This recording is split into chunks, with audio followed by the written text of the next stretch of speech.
everyone, it's Riley here. So today marks day 8 from my surgery, and honestly, I still can't believe it's already like past a week. It is just flying by so fast. But I do want to do a little bit of a topic video for you all here today, and the topics I want to talk about are my revision surgery and exactly what it entailed, and also the wound care that needed to follow that in order to recover fully. So the biggest thing I do want to mention first is I'm going to be reading off of my notes here. So again, I apologize in advance that I just wanted to make sure I didn't miss anything. And secondly, again, I will be talking about my revision, my surgery, and its specifics around that. So it may also include talking about blood and other things, so please keep that in mind. Otherwise, I do appreciate you all watching my videos and staying up to date.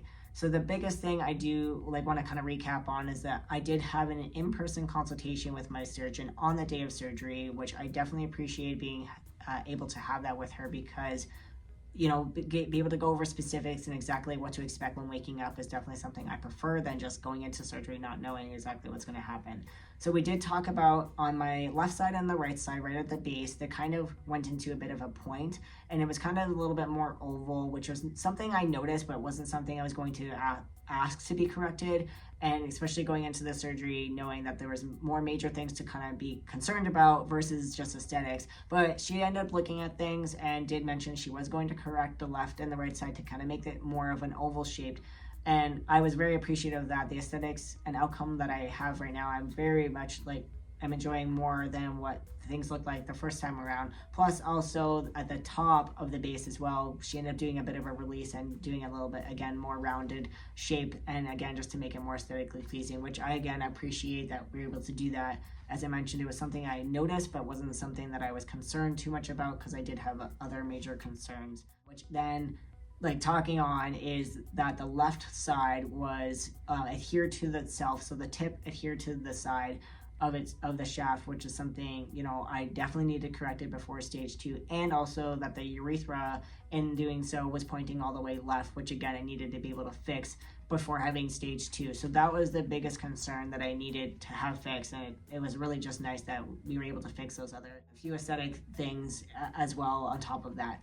So with the release of the side of the tip, we needed to be able to, in order so that doesn't happen again, she said that she may need to do a skin graft, which we weren't really sure exactly where she was going to take it from. She mentioned 2 areas, which was one, either on my stomach, which I already had a hysterectomy scar from, and that would mean I'm not left with more scarring, or possibly on my thigh, which I didn't really care, whichever one that she felt more okay with doing. The only thing with my hysterectomy scar is I knew that I had complications with before, so I was definitely a little bit worried about that. And I know it's a little bit more of a sore area, especially the fact that it's right where your pants ride, right where your underwear rides. So it was something I'm like, okay, if I have to, it is what it is.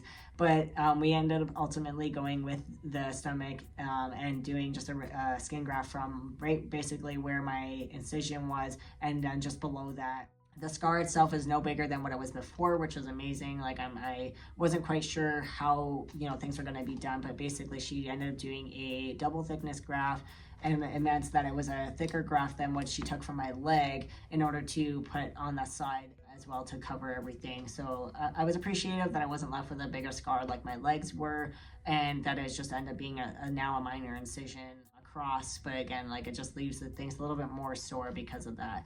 So then with that as well, with the side being corrected, we had to then rotate basically the urethra so that it's now pointing down, which is amazing. I was very shocked to see how everything was done, and that things look so much better, and now going into stage 2, it's less concern on issues coming out of having a urethra hookup.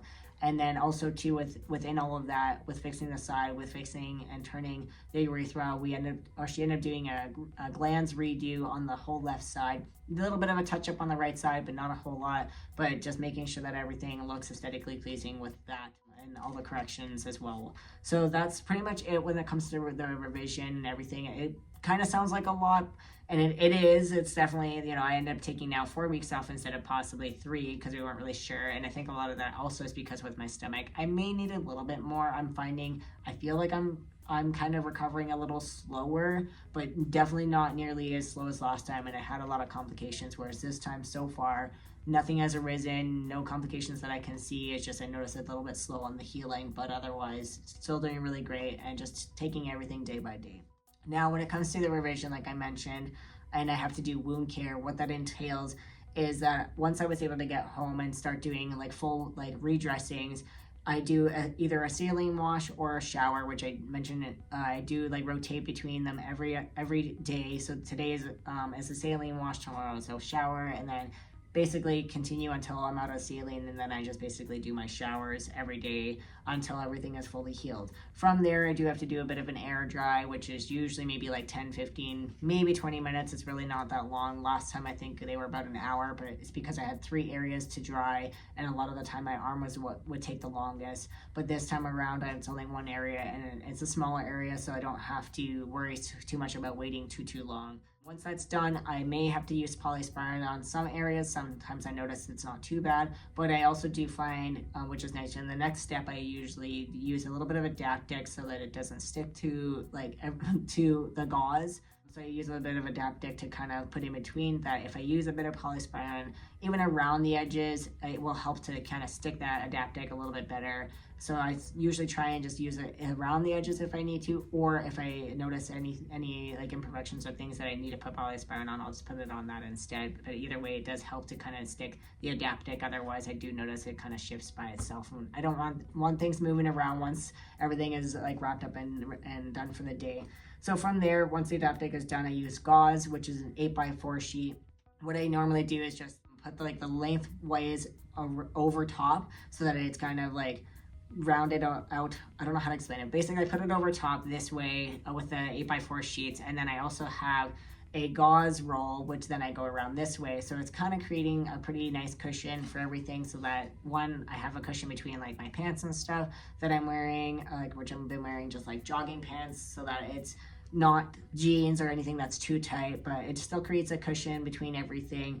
And then also, so that it doesn't fall, I do use medical tape just to kind of stick it on the sides and up around, just so that I know it doesn't end up falling. Otherwise, like basically the gauze have nothing to hold on to, so it would just start to slide off throughout the day, and I definitely don't want that. So that's pretty much it. It's a very simple, easy, when it comes to the wound care, like nothing as major as last time, at least this far, and I hope it stays that way.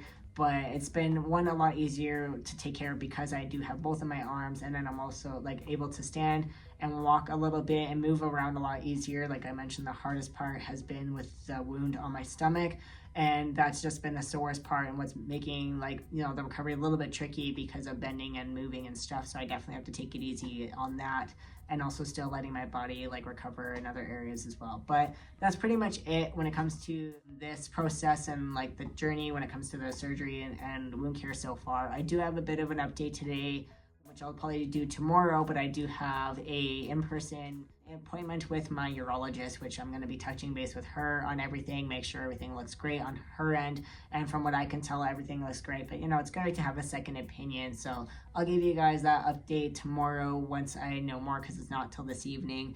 So I'll give you another follow-up on how everything is going with that. But anyways, as always, I appreciate y'all watching this journey. And if you have any topic videos or suggestions or anything like that, feel free to put it down in the comments down below. But anyways, thanks again, and bye for now.